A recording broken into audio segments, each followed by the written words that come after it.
Stop letting the Democrats dictate your response. Stop letting the Democrats control what you say by, oh my God, it's totally evil. Alex Jones is having a little bit of a meltdown over Donald Trump denouncing Project 2025, the Heritage Foundation, which is the blueprint for authoritarianism, authored by some of Donald Trump's closest former advisors and people that will, in a second Trump administration, would end up in positions of power. Now, again, this was in conjunction with the Heritage Foundation, and recently Heritage Foundation President Kevin Roberts went on TV to talk about how there's going to be a bloodless revolution, only if the left allows it, which basically means submit to our authoritarian rule or we will murder you. Now, that finally started a conversation about the plan on mainstream media. That's months after the online left had been warning people about it. Okay, channels like mine, for example. Now, that backlash led to Trump distancing himself from the platform despite embracing a lot of the ideas in it in the campaign trail. His denouncement of the plan, however, has irritated a lot of people on the far right, including Alex Jones, who loves Project 2025. Here's his reaction. And Trump gets told by his advisors and people who really just don't want competition in his new White House that goes on, oh God, these are radicals, sir. You've got to come out and distance yourself. And again, Trump's really smart. He's got good instincts. He doesn't understand Republican machinery. They come to him with the 2025 initiative and go, sir, and I saw the articles, they used some aide that was part of it to confuse him, and they go, sir, his other aides that want all the power, they're going to lose the country doing that. Sir, there's an upstart group saying things about revolution and violence in your name. You need to decry them. Trump's like, who are they? What? Well, sir, they're bad people. Okay, let me put out a post on True Social. Okay, so I love everything about this. It's a conspiracy theory because, Donald Trump's going to win, and now you've got people jockeying for power before, the election was even held. Okay, all right, sure. I'm not saying that couldn't happen, but say that, this aid, it's part of a conspiracy theory in order for them to get power. So they have to, and they're part of the Heritage Foundation or something like that. But now they're going out and literally confusing Donald Trump on purpose to get him to distance himself. What? And then, by the way, my other favorite thing about this, Donald Trump, he's so smart. He's got good instincts. Okay, but then how can he get easily confused by a rando aide and fall for the? It doesn't make any sense, man. Come on, man. Come on, Jack. It's ridiculous. No, look, here's the reality, okay? Donald Trump does not want to be connected to this because a lot of the stuff in Project 2025 happens to be extremely unpopular, okay? Donald Trump is literally trying to win an election. He needs people to turn out and vote for him. They're not going to vote for the stuff that's in Project 2025, okay?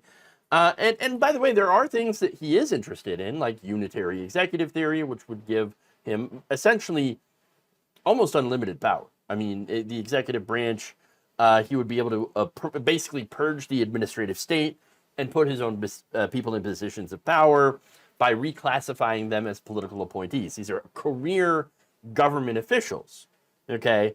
Not only that, but he would have direct control over things like the DOJ and the FBI. Yeah, what would Donald Trump want to, take those agencies and use them for? Could it be personal revenge against Hillary Clinton, Joe Biden, basically whoever he wants? Okay, the rhinos that did not support him, maybe. I mean, you want to talk about the weaponization of the DOJ, the Justice Department. He could literally do that under unitary executive theory.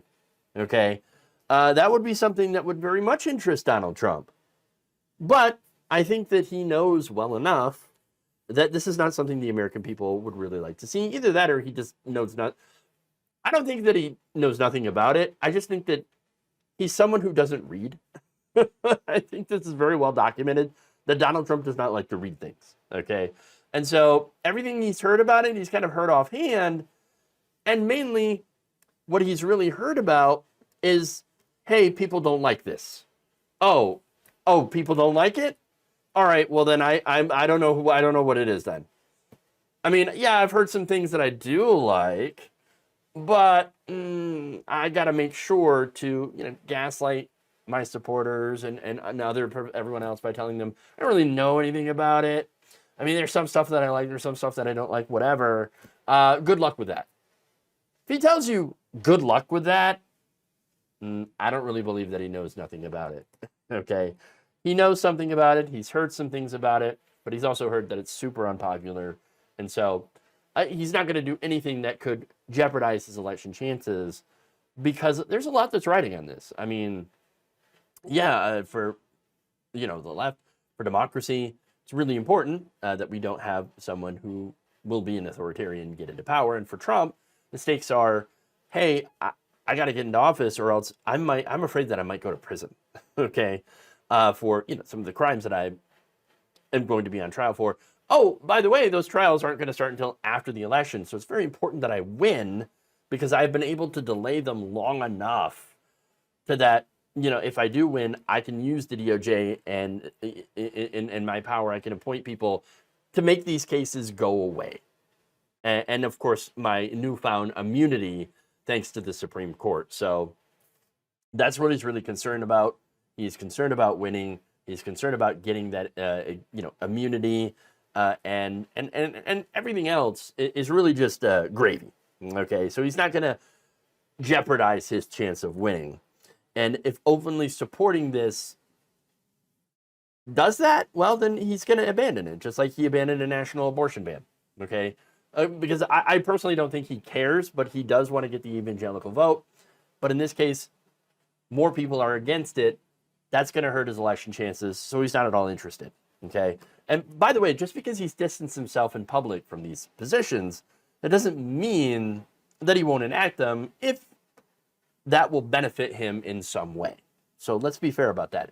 Donald Trump goes and he picks and chooses the things that he believes are going to help him the most, and ignores the things. He A/B tests, just like he does for, during his rallies and talking points that he uses. Will A/B test the audience, go with things that are popular, and step away from things that are not. Because at the end of the day, Donald Trump has no core values except for one thing, and that is to help himself.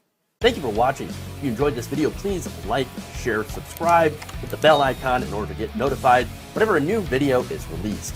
And if you want to support independent, progressive media through this difficult time where it seems like everybody is shutting down, you become a member on our YouTube page, you become a subscriber on Facebook, or you can go to my Patreon. It's patreon.com/Jeff Waldorf. Thank you.